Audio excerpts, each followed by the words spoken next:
Mudah-mudahan iya. Oke, jadi nanti kalau misalkan temannya ada yang tidak join atau belum join, tolong sampaikan. Jadi kalian yang udah di dalam sampaikan ke temannya gitu ya. Yang pertama, UTS itu waktunya hanya 45 menit. Jadi hanya sebentar ya. Kalian tidak boleh lebih dari 45 menit. Seingat saya 45 menit. Ya. Soalnya hanya tiga. Ya kalian sudah bisa tebak kalau soalnya sedikit pasti susah. Ya. Saya kasih bocoran. Soal tiga itu dua hitungan, satu teori. Bobotnya ada di soal nanti. Hitungan pasti bobotnya besar. Ya. Nah, soal dari saya satu ya tentang perhitungan. Nanti Pak Arief juga ada satu perhitungan. Nah, satu lagi adalah soal bonus yang saya harap kalian bisa menjawab gitu ya. Jadi memang disediakan tiga soal supaya kalian ada penyelamatnya lah satu minimal. Ya, sebentar nih Pak Arief sudah join. Mohon maaf Pak Arief ya, telat saya buat meet-nya.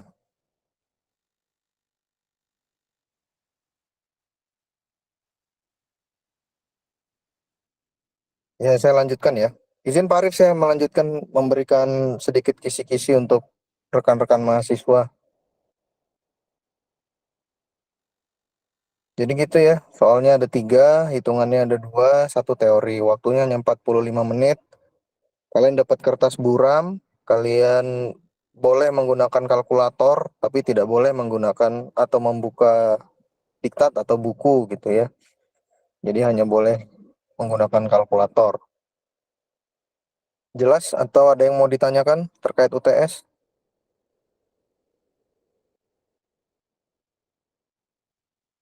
Atau suara saya nggak kedengeran nih dari tadi? Terdengar Pak, jelas Pak. Dengar Pak. Oke. Kemudian yang ingin saya sampaikan berikutnya ya, untuk penilaian eh, setiap mata kuliah itu sekarang diwajibkan untuk mengumpulkan kunci jawaban atau eh, saya lupa rubrik ya, rubrik. Nah, itu sudah divalidasi oleh Kaprodi dan Ketua KK. Jadi misalkan kalian nanti protes kenapa nilai saya kecil gitu ya, Kaprodi dan Kakak, Ketua Kakak itu sudah mengetahui cara menilainya.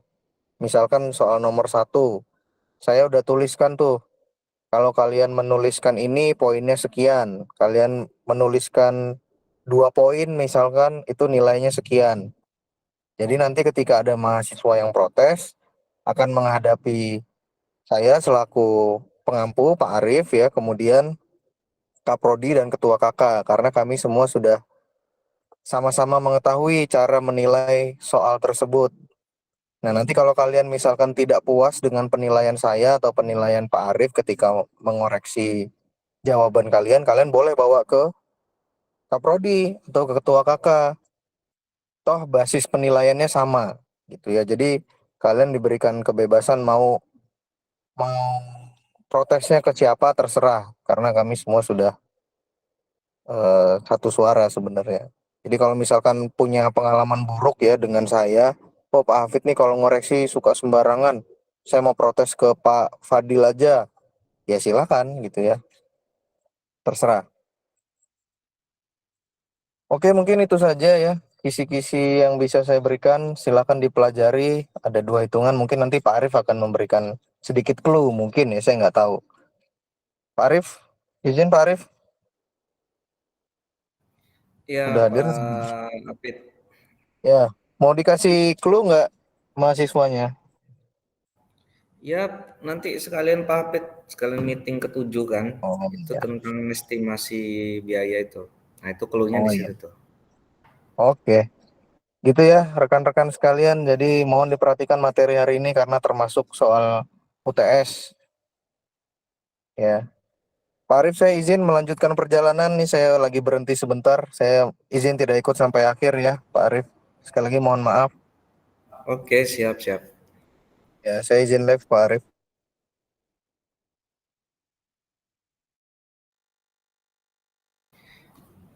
Oke, baik. Assalamualaikum warahmatullahi wabarakatuh. Waalaikumsalam. Selamat Waalaikumsalam, sore Pak. rekan-rekan sekalian. Sore, Pak. Nah, sorry nih ya mengganggu waktu puasanya. Ternyata kita masih ada 2 bab lagi ya. Nanti kita coba selesaikan dalam waktu setengah jam. Kalau bisa jam 5 udah selesai. Dan juga sekaligus untuk kisi-kisi ya. Pada mau nggak nih kisi-kisinya? Apa nggak usah? Mau, Pak. Mau, Pak. Kita Oke, nanti tak kasih tahu. Pokoknya tinggal ikutin aja, perhatikan dengan baik-baik. Nggak susah, tinggal ikutin prosedurnya. Yang susah itu paling di hitungan perkalian-perkaliannya aja. Kalau salah sedikit, salah pula tuh ke bawahnya. Tapi kalau saya sih nilainya nanti nggak dari hasil, hanya hasilnya aja ya. Tapi kalau dari prosesnya benar, itu ada bobot tersendiri. Walaupun hasilnya berbeda satu dengan yang lain kan. Gitu. Oke, kita masuk ke bab 5, bab 6 ya.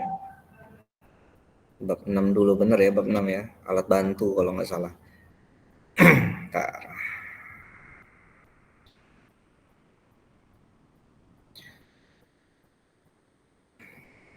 Gimana? Secara visual dan suara oke? Ada yang kurang baik?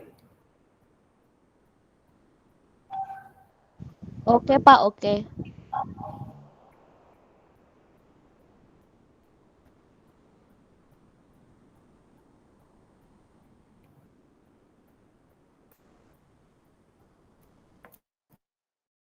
Oke. Bentar.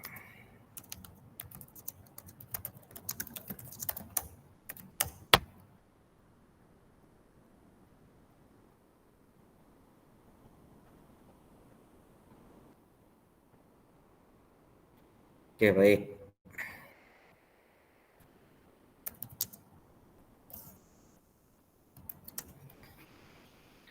Oke, jadi untuk alat bantu itu sendiri ya, sebenarnya banyak di dunia pertambangan ya. Namun secara apa namanya, secara best practice di lapangan itu biasanya hanya ada beberapa saja yang digunakan oleh suatu pertambangan yang secara optimal gitu, karena nggak semua juga kan boros biaya nantinya kalau terlalu banyak alat bantu. Yang pertama itu biasanya itu disebut juga water grader, paham ya? Water grader untuk, dan juga ada beberapa alat lainnya nanti kita bahas. Untuk water grader ini sendiri saya rasa udah pada paham, dari kemarin kita udah bahas juga beberapa alat dan banyak alat juga ya, alat-alat utama apa aja. Kalau untuk motor grader untuk diingat ini alat supporting bukan alat utama ya. Kenapa disebut alat supporting? Kenapa disebut alat utama? Karena kata kuncinya mungkin dari produk kali ya. Produk. Nah, alat utama itu intinya alat yang digunakan untuk mendapatkan secara langsung produk bahan galian berharga dan lain sebagainya, dibandingkan dengan kalau alat supporting dia tidak langsung melakukan eksekusi penambangannya gitu. Jadi kurang lebih di itunya dari aktivitas lah, aktivitasnya. Walaupun secara keseluruhan memang tidak bisa dipisahkan ya. Ataupun si alat utama ini sendiri bisa melakukan kegiatan supporting gitu. Jadi bisa diceng, bisa contoh kayak eksavator tuh, dia bisa jadi alat supporting, bisa jadi alat utama gitu, eksavatornya tuh. Gitu ya. Tapi kalau ke grader ini nggak bisa gitu ya. Oke, untuk grader ini sendiri untuk key performance-nya yang mempengaruhi produktivitas itu antara lain itu di engine sama blade ya, dan transmisi itu. Nah ini blade-nya bawah kayak dozer ya, dozer itu disebut juga blade-nya. Kalau truk itu vessel, kalau ekskavator itu bucket. Untuk engine ada di belakang. Kemudian juga dia pakai tire ya, nggak pakai track. Ini ada counterweight sebagai pemberat, kemudian juga supaya dia nggak Kalau di si grader ini melakukan pushing dorong, ada counterweight. Weight ini kan berat, counter ini lawan gitu. Jadi dia nggak mendongak gitu ya. Nah, kemudian ini ada Reaper. Reapernya ini sama kayak si dozer, tapi dia lebih kecil dan lebih banyak gitu. Fungsinya untuk menggemburkan tanah. Beda kayak si dozer. Dozer itu lebih lebih dalam gitu ya, lebih lebih kuat juga untuk batuan yang lebih keras gitu.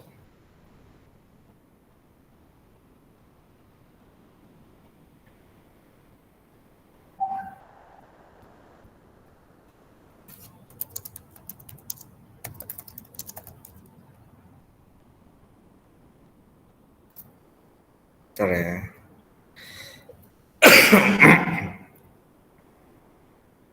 Oke, lanjut. Kemudian untuk engine ini ada kayak biasa seperti biasa kemarin ya, horsepower, engine efisiensi, kemudian juga blade, ada blade length, blade pull, blade downforce, transmission juga itu sangat berpengaruh. Kemudian untuk aplikasi, nah ini aplikasi ya, aplikasi ini untuk undulating road surface condition di gambar tuh kelihatan kalau ada yang seperti ini tuh ada lubang-lubang, ada yang naik turun segala macam. Nah, nanti di ripping dulu nih sama si si si water grader. Kemudian setelah di ripping, digemburin baru diatur ulang. Atur ulang kayak gini nih bentuknya 90 derajat, nanti dia hasilnya seperti ini. Itu ya. Rata semut lagi gitu. Untuk speed yang digunakan biasanya 5 sampai 16 km. Kemudian gigi 1, gigi 2 kalau untuk reapernya gitu kan.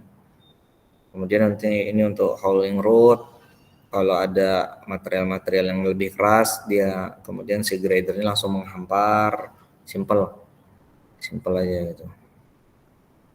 Oke, kemudian ini spesifikasi ya untuk ada yang cat, ada Komatsu, ada Volvo, kelasnya juga dari 15 sampai 20 ton kelas seperti ini ya,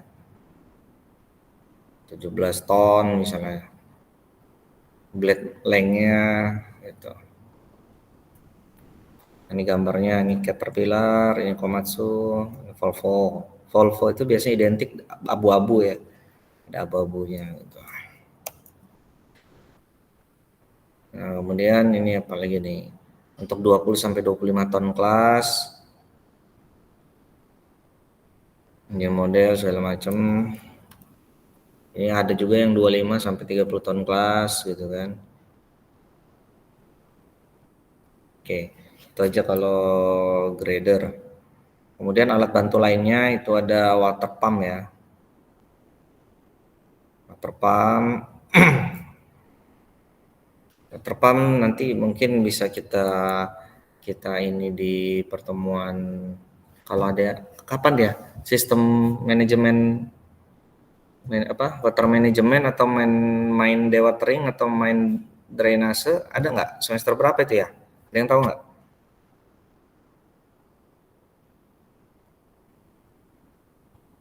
Halo? Kalau nggak salah semester 5 atau semester 6, Pak. Udah pada ngambil belum? Untuk semester ini belum, Pak. Belum ya? Ya, jadi untuk pompa nanti dibahas tersendiri ya di main dewatering ya. Main dewatering namanya ya, sistem penyaliran tambang. Iya, Pak, benar, Pak. Iya, Pak. Ya, ya. Jadi ini bahasannya lumayan panjang juga, bisa satu mata kuliah dari awal hingga akhir kan. Dari gimana air masuk, kemudian air keluar, kemudian cara penanganannya secara tidak langsung gitu kan. Kemudian sistem pompa, kemudian KPL itu sistem KPL-nya juga gimana, banyak panjang gitu kan. Kemudian ada alat bantu lainnya, drill apa nih kalau disebut alat drilling lah ya intinya. Nah ini juga salah satu jenis alat bantu yang ada di tambang terbuka pada umumnya. Fungsinya apa? Kalau alat drilling ini dari namanya sendiri itu adalah drill ya, drill berarti ngebor kan. Berarti dia fungsinya untuk ngebor. Jadi ngebor apa? Bisa untuk pengeboran eksplorasi maupun pengeboran peledakan, persiapan peledakan. Jadi alat ini ngebor, nanti di-charging oleh bahan peledak gitu, dimasukkan gitu. Untuk produktivitasnya sendiri untuk alat bor ini ini meter per jam. Jadi atau meter per detik juga boleh. Penetrasinya atau produktivitasnya dinilai dari situ. Kalau pompa tadi meter kubik per jam juga, debit ya, tapi debitnya maksudnya. Nah, kalau ini meter kedalaman ya, kedalamannya bisa sangkut berapa gitu kan, berapa meter per jam gitu.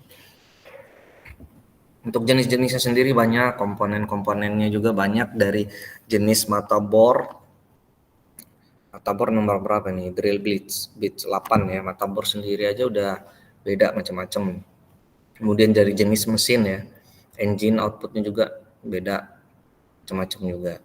Tapi komponen yang utama dari kalau alat bor ini adalah engine-nya, kemudian mata bornya, nah itu yang paling utama. Sedangkan kalau si balik ke water pump tadi, itu yang paling utama itu ya engine-nya itu sendiri sama impellernya. Impeller ini yang di dalam bearing ya, di dalam bearing ini, nah yang warna biru ini casingnya yang menyelimuti impeller. Ini yang berfungsi, nah ini berfungsi memutar air gitu, narik air gitu. Ini alat baling-baling ini. Itu diputar oleh mesin. Itu komponen utamanya. Impeller basic material gitu. Kemudian dipengaruhi, kalau produktivitasnya juga dipengaruhi dengan static head, perbedaan ketinggian ya, static head atau hambatannya, kemudian flow rate-nya, debitnya. Oke, mungkin itu aja untuk sekilas alat bantu. Ya ada satu lagi itu kompaktor ya, yang bentuknya drum, yang kayak di jalan-jalan aspal itu biasanya banyak tuh drum, tapi banyak perusahaan juga nggak pakai, dia cukup pakai grader maupun pakai dozer untuk jalan hauling misalnya gitu. Oke, ada pertanyaan untuk alat bantu?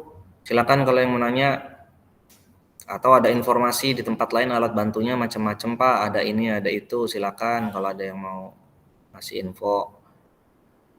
Yang mau tanya silakan sebelum masuk ke materi bab 7, bab terakhir.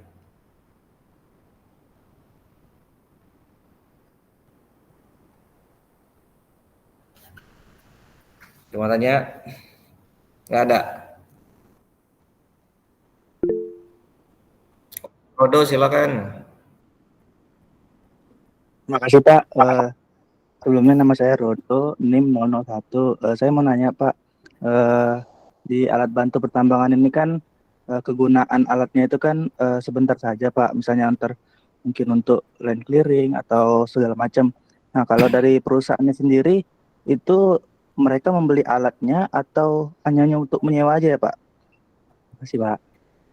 Oke, makasih pertanyaan Rodo. Jadi sebenarnya balik lagi tergantung dari si ownernya mau beli apa sewa, dibuat kajiannya, terutama kajian ekonomis ya, lebih murah apa lebih ini. Tapi pada umumnya si owner itu biasanya melakukan rental.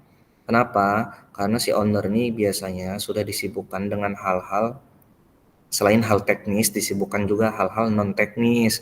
Apa itu? Contoh non teknis ke pemerintahan. Ke pemerintahan kan banyak tuh kewajibannya kan, dari pengurusan administrasi IUP-nya, laporan-laporan dan lain sebagainya. Terus kemudian juga non teknis ke masyarakat. Apa itu? Contoh kayak CSR, dana segala permintaan dana, misalnya pembangunan, kemudian dari government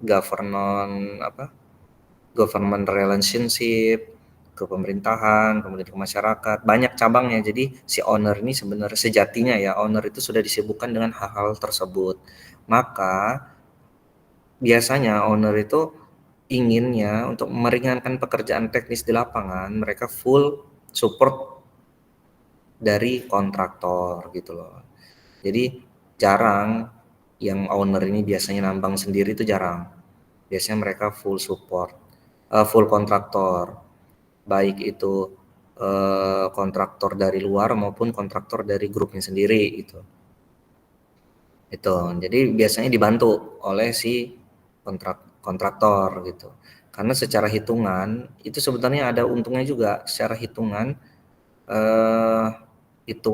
juga mungkin ya, memang lebih murah kalau biaya sendiri. Tapi makan waktu yang cukup banyak. Kenapa? Contoh kayak spare part aja. Kalau kita owner nyari spare part di dealer itu harganya biasanya lebih mahal dibandingkan dengan para kontraktor yang sudah terbiasa main di spare part. Mereka kan sudah paham tuh alatnya beli di sini, ini di sini. Mereka dapat cost yang lebih murah pasti kan. Untuk meringankan resiko itu, memindahkan resiko waktu tunggu, kemudian keribetan spare part itu dan segala macam. Dan spare part itu kan belum tentu ada juga ya di dealer-dealer, mungkin bisa impor segala macam. Nah, lebih baik resiko itu dipindahkan ke kontraktor gitu. Jadi kurang lebih seperti itu. Jadi kebanyakan sih supporting itu diserahkan ke kontraktor. Gimana, Rodo? Oke Pak, makasih Pak. Oke, makasih. Oke, lanjut ya. Masuk ke bab 7 ya. Nah, bab 7 ini untuk perhitungan owning dan operating. Sebelumnya kan sudah diinformasikan ya untuk dibaca handbooknya ya. Handbook dari Komatsu, dari Caterpillar itu sama aja gitu. Nah, jadi kalau secara di bab 7 ini secara ekonomis ya.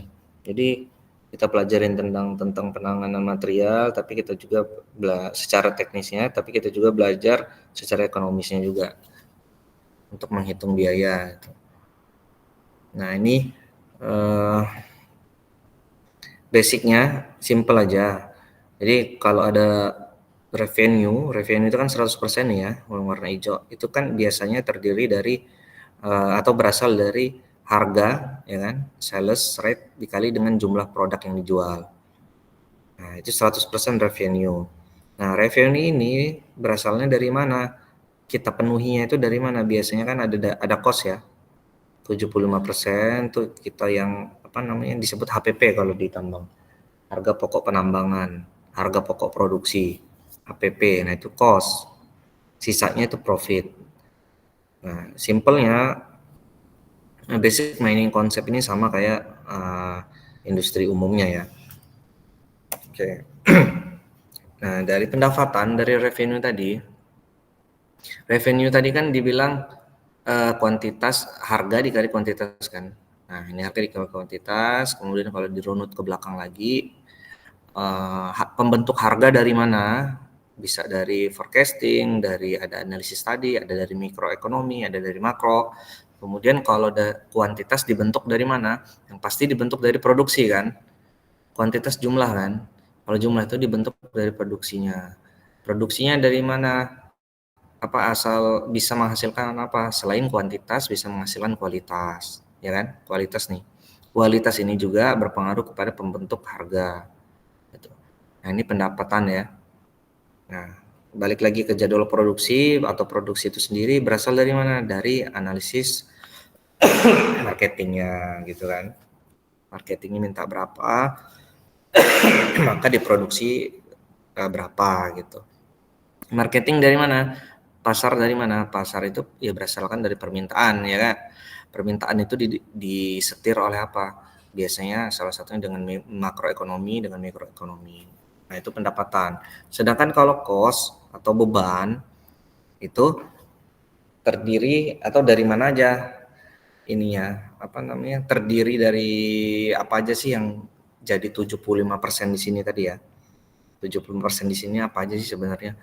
Nah, kalau cost itu banyak. Ada beban penjualan ya. Diingat nih, ada beban penjualan, ada beban operasional, ada pendapatan lain-lain, ada pajak ya, pajak gitu. Untuk beban beban pokok penjualan atau COGS bisa dilihat nih ada mining cost, processing cost, royalty, logistik. Nah, kalau operasional ada biaya umum administrasi.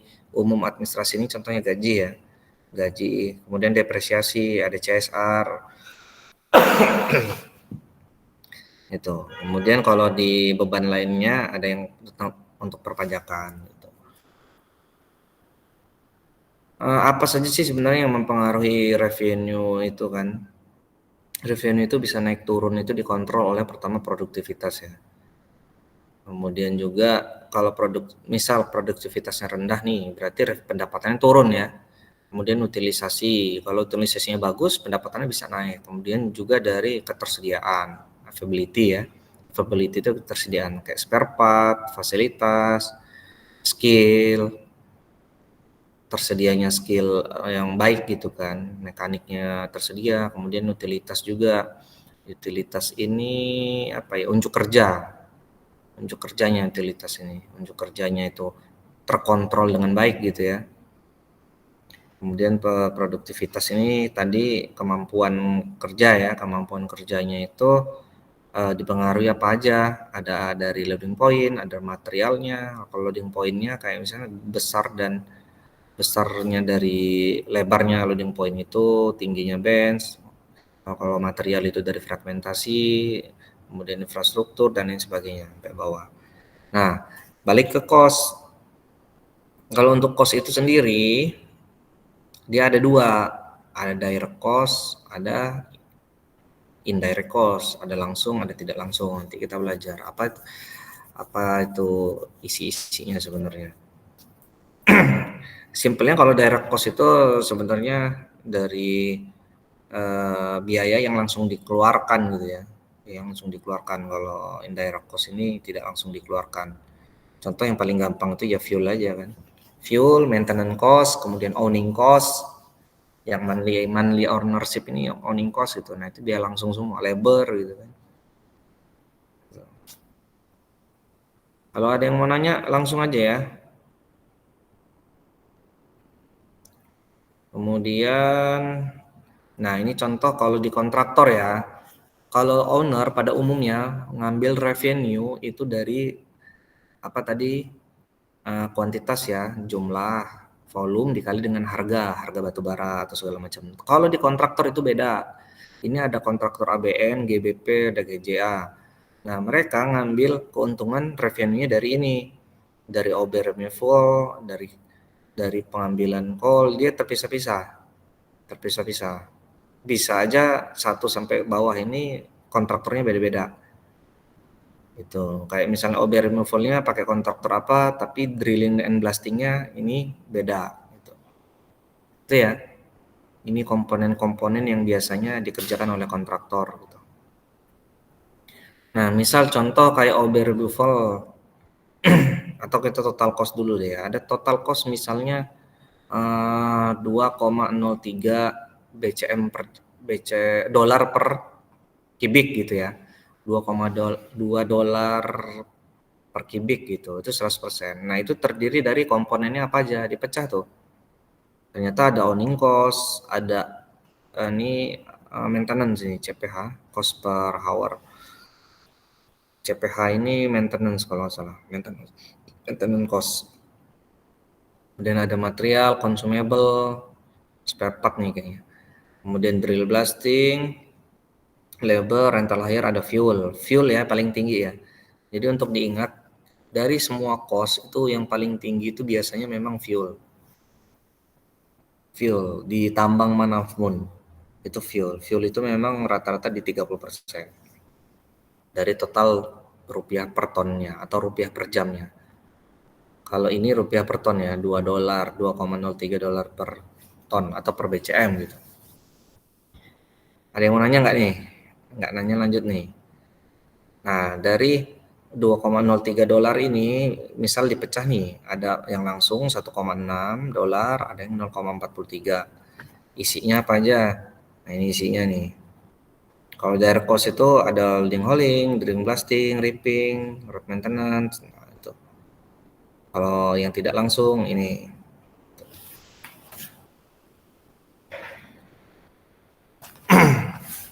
Paham ya?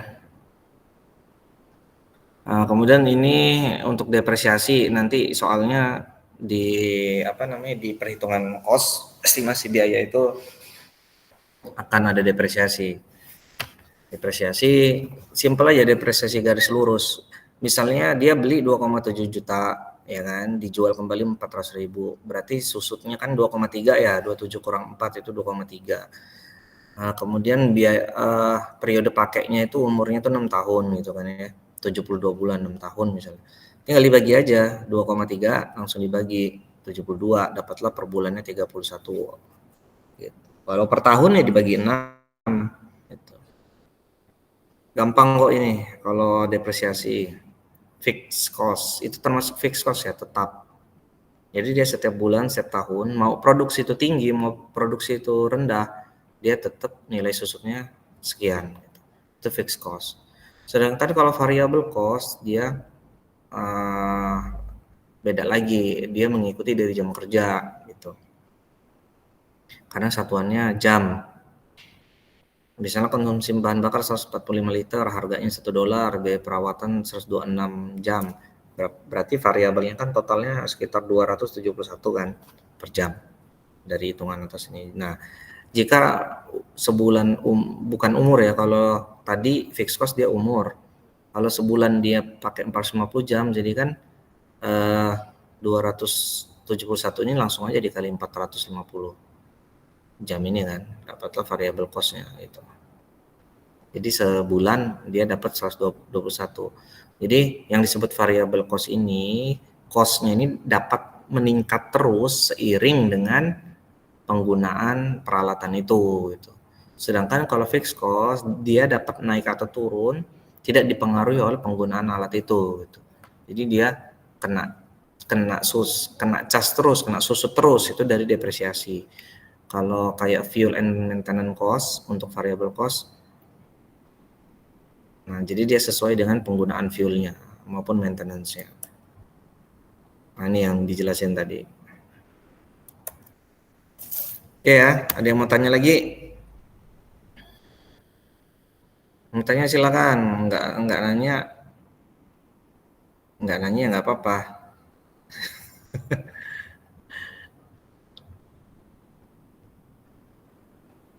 Lagi nggak? Halo? Tidak, Pak. Ada ya? Ini kelihatan ya? Oke, ini fixed cost ya, ini diagramnya, ini variable cost, fixed cost itu depresiasi. Panji, silakan Panji. Izin bertanya, Pak. Ya. Tadi kan ada kayak cost buat untuk bahan bakar, Pak. Nah, kalau pakai energi listrik itu, apakah tetap ada cost bahan bakarnya, Pak? Ada, dikonversi aja listriknya. Jadi bahan bakarnya itu di garis miring listrik gitu. Jadi kamu terjemahin dulu, kalau kita kan rupiah per liter ya, ya nggak? Nanti Ya, listrik Pak. ini rupiah per kWh berapa gitu. Dalam 1 jam kita pakai 10 liter ya tinggal dikali 10 liter kali berapa premium misalnya 10.000 kan. Nah, kalau listrik dikali juga, misalnya sejam berapa kWh langsung dikali berapa harga listrik tuh, udah dapet. Itu biaya energi ya namanya ya Panji ya. Baik, Pak. Terima kasih, Pak. Rehan, gimana? Baik, Pak, izin bertanya, Pak. Perkenalkan nama saya Ran Farel. Pak, ini kalau untuk saya mau nanya, Pak, untuk peremajaan alat pada tambang itu termasuk ke dalam biaya kos nggak, Pak? Terima kasih, Pak. Oh iya, biaya peremajaan alat. Jadi gini, apa ya? Jadi kalau dari peremajaan alat itu, jadi kan cost itu terdiri dari 2 ya. Ada owning cost, ada operating cost ya. Owning, ada operating gitu. Nah, kalau alat itu sudah habis gitu ya, habis umur kan, peremajaan. Nah, yang disebut peremajaan alat itu gini ya, alat itu sudah habis umur. Jadi bukan maintenance biasa. Alat itu sudah habis umur, sudah umurnya udah habis, kayak tadi kan 6 tahun tuh. Dia tahun ke-7. Nah, dia harus diganti secara keseluruhan. Artinya servis besar lah ibaratnya. Banyak betul komponen yang akan diganti di situ. Gitu. Jadi itu akan menelan cost maintenance yang tinggi. Tetapi owning cost-nya rendah. Kenapa owning cost-nya rendah? Karena tidak ada lagi depresiasi. Depresiasinya sudah dianggap nol. Itu. Siapa yang nanya tadi ya? Saya Pak Ren, Pak. Ya. Baik, terima Gimana? kasih Pak. Oke. Oke, kita masuk ya. Kalian udah pada paham kan? Udah sering buka kan handbooknya. Jadi nanti soalnya langsung aja deh. Soalnya tuh kayak di sini nih. Gimana ya? Nah ini. Perhitungan owning cost dan operating cost. Contoh soal. Nah sama kayak gini lah. Pokoknya nanti cara ngerjainnya ya. Kalian harus kayak gini. Ya. Kelihatan nggak? Halo? Kelihatan, Pak. Kelihatan, Pak. Oke, kalian harus buat bentuknya ya. Ingetin susunannya kayak gini.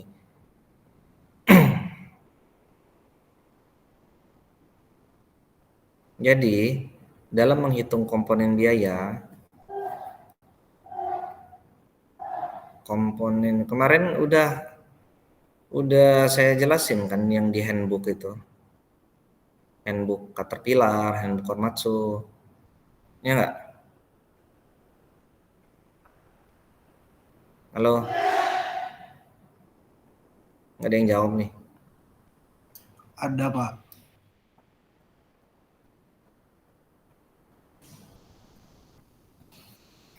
Tak buka lagi.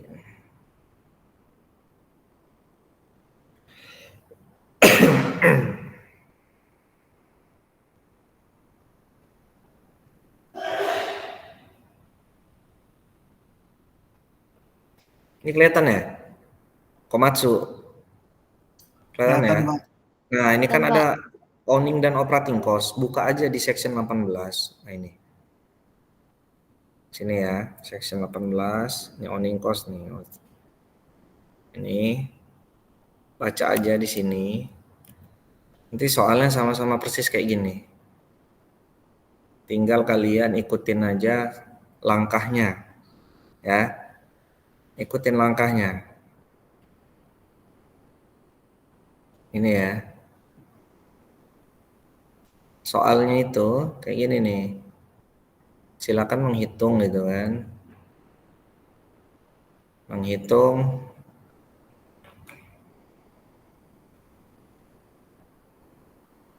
hitung unit cost penambangan.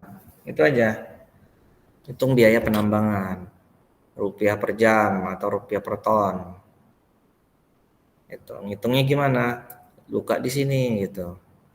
Soalnya apa? Jadi di soalnya itu kan nanti dikasih tahu nih asumsi-asumsinya nih.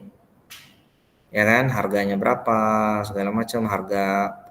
Kalau ini harga pelumasnya nggak dicantumin, nanti cantumin sendiri ya. Harga grisnya, kemudian segala macam gitu. Harga ban, pakai estimasi sendiri. Gitu. Nah, caranya yang pertama itu penting ada dua ya, hitung owning cost sama hitung operating cost. Ya. Hitung owning cost sama operating cost. Nah, ini. Hitung owning cost.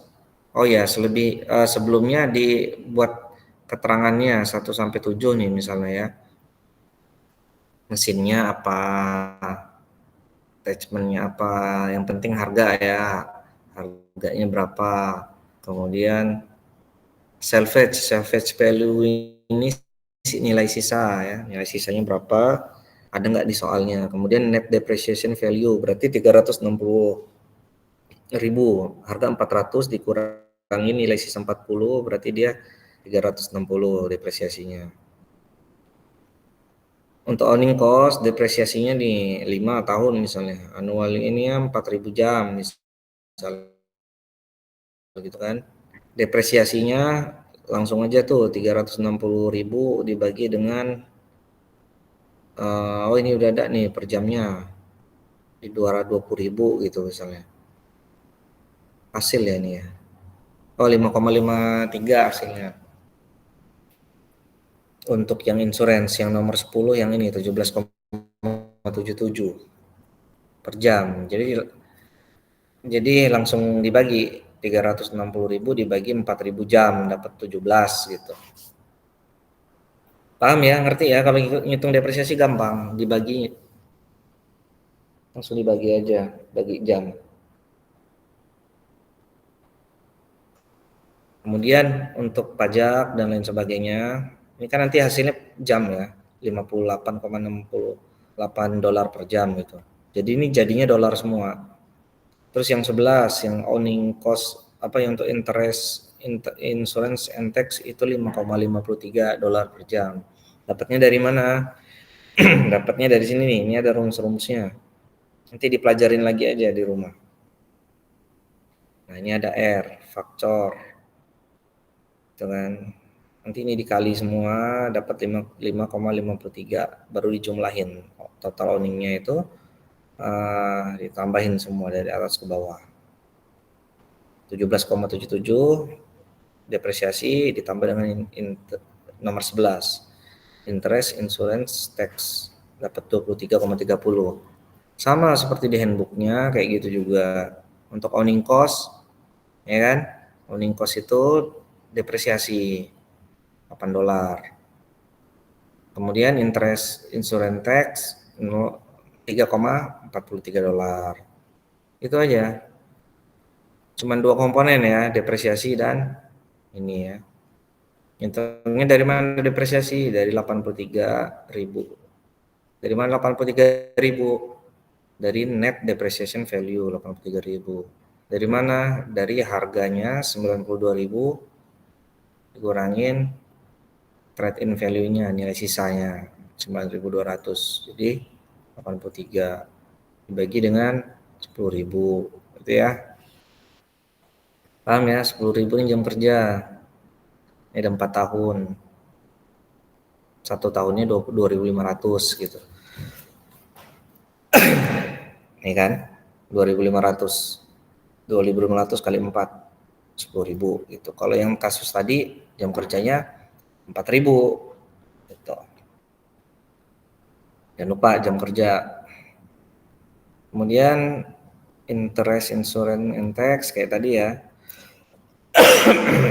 Cari trade value-nya 0,1. Kemudian dimasukin semua komponen ya. Jadi dapat 3,43. Tuh. Kalau bingung cek aja ke atasnya nih, di atasnya nih ada semua nih di atas. Tuh, ada di atas semuanya. Pokoknya kuncinya di handbook inilah kuncinya. Kemudian masuk ke operating cost ya. Operating cost ini komponennya apa aja? Ada komponen 12, 13, 14, 15, 16, 17 ya. Ada fuel. Fuel tinggal lihat di ininya, di fuelnya. Di apa namanya? Nah ini fuel. Ini fuel rate. Ada di handbook, cari aja. Ini handbooknya nih. Fuel, mana fuel? Nah nih fuel consumption ya. Fuel consumption. Ini perhatiin bener ya, kalau nggak perhatiin besok bingung pasti. Fuel consumption misalnya ekskavator ya, dozer, bulldozer. Ya, ini ekskavator. Misalnya PC 200. PC 200 berarti misalnya medium. Medium itu apa? Baca di sini medium apa? Tuh. Kalau low dia medan kerjanya gampang. Kalau yang ini fuel operasi gitu. Kalau yang high. Oke, balik lagi ke operating cost. Jadi kalau operating cost tadi ya. Operating cost masih tadi.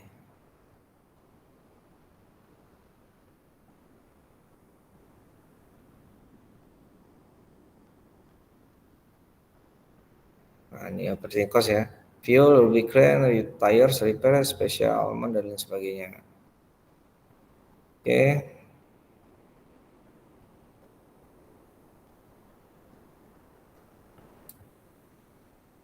Nah, ini owning cost tuh.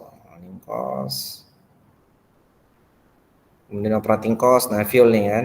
Fuel, consumption-nya berapa, unit cost-nya berapa, dapat dolarnya. Tires ada nggak? Kalau nggak pakai tires nggak usah. Repair 3,3. Kalau nggak ada nanti isi sendiri berapa biaya repairnya gitu kan. Operator jam per jamnya berapa, total operasinya berapa, gitu aja. Simple.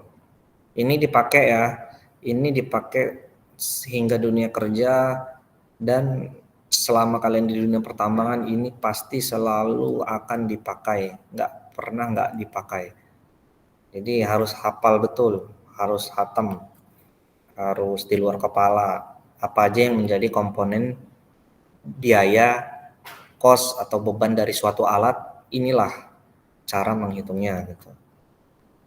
Repair, undercarriage, special item, operator haulage, nah ini ditambah semua gitu ya. Untuk lubricant ini oli nih nomor 13 nih, sama periodic maintenance, oli semua. Ada 0,08 dan lain sebagainya. Ini ada semua di buku Komatsu ini ya. Oli contohnya. Nah, ini lubricant ya. Nah, ini oli ini itu. Ada crank, transmisi, oli transmisi, hydraulic control, ada final drives, pakai yang kilo ya, yang kilo atau pakai yang liter, ini pemakaiannya gitu.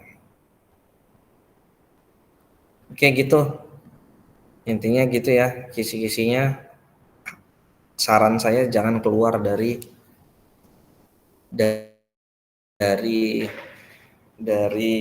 tampilannya ya, apa urutan proses. Kalau kalian ngerjain prosesnya aja udah salah, otomatis udah pasti salah ini kalian. Jadi nanti sistem penilaiannya juga akan saya pecah gitu ya, akan kita pecah. Jadi ada dari hasil otomatis jadi bobot yang terbesar, kemudian bobot proses ya, bobot proses kalian ngerjain sama bobot awalnya menginisiasinya itu kayak mana. Jadi ada tiga komponen bobot gitu. Oke, itu aja dari saya. Silakan ada yang mau tanya.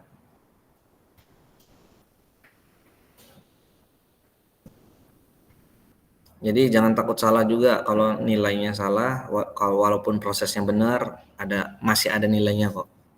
Jadi saya nggak hanya melihat hasil akhir.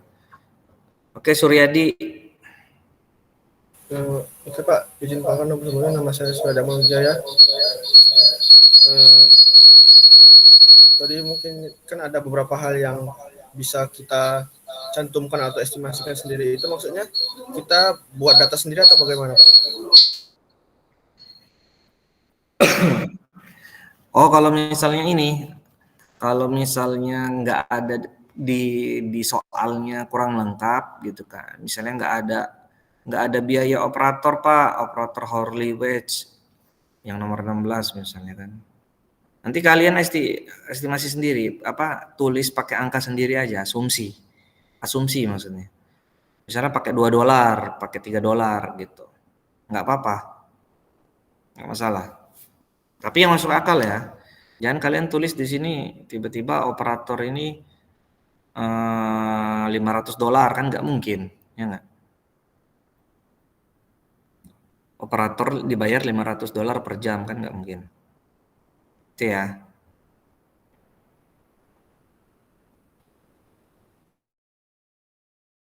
Operator itu kan biasa per jam 50.000. Itu maksudnya asumsi. Gunakan data atau ini asumsi sendiri gitu, nggak masalah.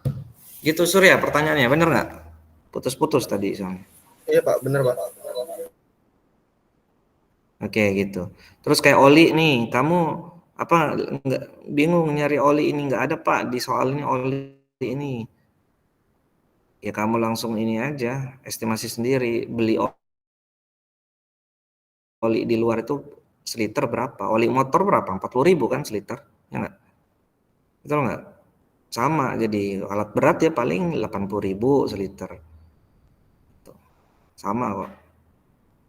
Oli alat berat, oli motor itu sama-sama oli, beda merek aja, sama beda komponen dalamnya pasti kan. Cuman dari harga ya sama, nggak mungkin oli itu seliter itu 1 juta, kan nggak mungkin 500.000 seliter, nggak mungkin. Oli itu sama kayak oli motor itu 50.000, 80.000, 100.000, oke lah. Tuh. Oke, ada lagi yang mau tanya? Yang bingung? Belum besok?